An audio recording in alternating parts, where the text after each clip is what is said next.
May isang kwento akong nayon na siguradong kapupulutan natin ng aral. Tungkol ito sa isang pari, isang nambubuli, at isang bagong-bagong damit. Interesante no? Tara, simulan na natin. Oo, ito. Tanong ko sa'yo, naranasan mo na ba yung pagkakamali na grabe, sobrang lala, na parang gusto mo na lang, pwede bang ulitin? Yung sana may do-over button talaga sa buhay, no? Kasi aminin natin, lahat tayo dumadaan dyan. Sa kwento natin ngayon, may makikilala tayong isang tao. Ang pangalan niya ay Josue.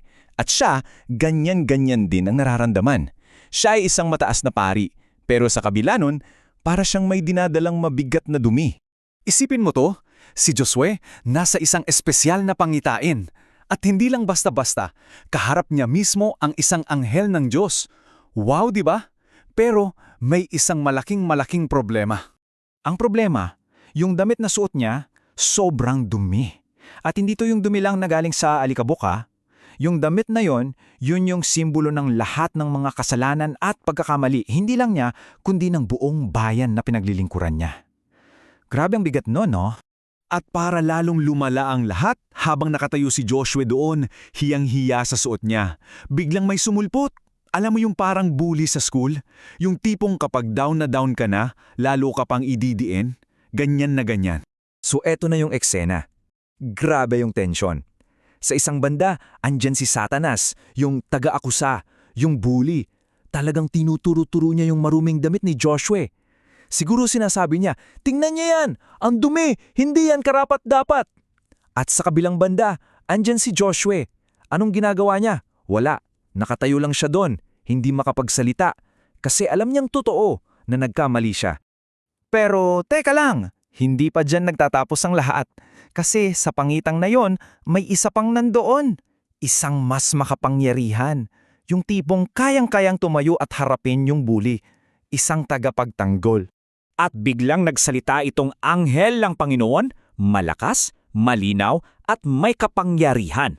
Tumingin siya diretso kay Satanas at sinabi, "Sawain ka nawa ng Panginoon." Boom! Isang linya lang, pero tumahimik yung bully. Tapos ang usapan. At pagkatapos nun, tumingin yung anghel kay Josue at gumamit siya ng isang napakagandang paglalarawan. Tinawag niya si Josue na parang isang piraso ng kahoy na nasusunog na hinugot mula sa apoy. Ibig sabihin, si Josue at ang mga tao niya muntik na silang maubos, masunog, pero sa huling sekundo, iniligtas sila ng Diyos.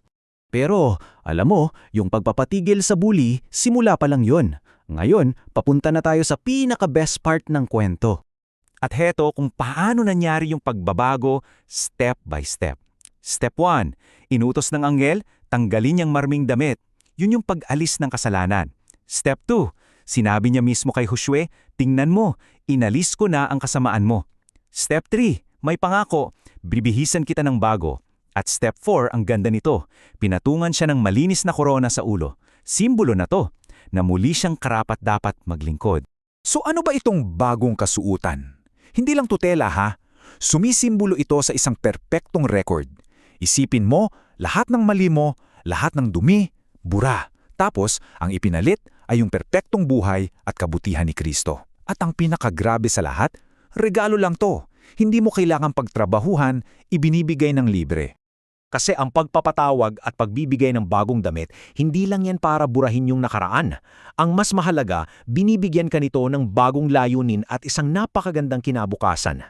At kasama ng bagong damit na yun, may kasamang pangako.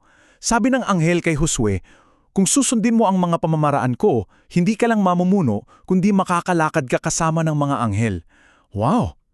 Isipin mo yun. Mula sa pagiging hiyang-hiya, ngayon may pangako na ng ganoong karangaran. Okay, so ano ngayon ang point ng buong kwento para sa atin, di ba? Kasi ganito yan, lahat naman tayo parang si Josue.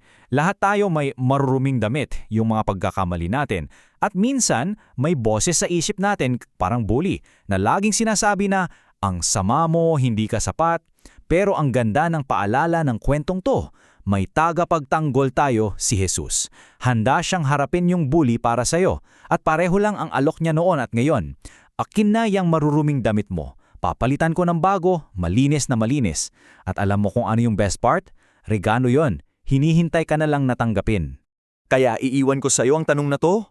Kung ngayon mismo lalapit sa'yo si Jesus at iaalok niya na palitan yung lahat ng dumi mo, lahat ng pagkakamali mo, ng isang brand new, malinis na simula, ano kaya ang isasagot mo sa kanya?